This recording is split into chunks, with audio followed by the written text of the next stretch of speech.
bigarren zikloko irakaslea.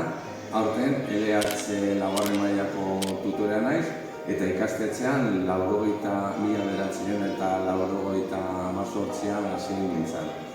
Urte hauetan zehar, hezkuntzan lege ezberdinak jasan behar izan ditugu, eta azkenengo 2 urte hauetan, lonloe dela eta gure egunerokotasunean gelan sartu egiten dugu, eta ikasleekin lan ezberdinak egiten ditugu.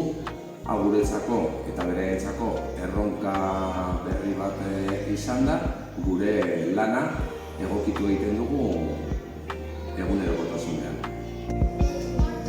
Oro gazteleraz, euskaraz? Labea, bai? Sartu egiten dugu Oilaskoa, eta zer lortuko dugu denbora pasetareko? Oilasko errea. Honetaz aparte, neure bizitzan, hau da ikastetxetik kanpo, niri kirola egitea asko gustatu egiten zait, eta txikitatik kirol ezberdinak egiten ditut.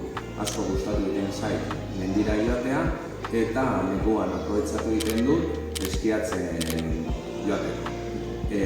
Denbora eguraldi eguzkitsua egiten duenean, bizikleta eta surfa baita ere egiten dut. Eta hau, batez be, asteburuetan egiten dut, hobe egoteko ni baita ere, nire buruarekin.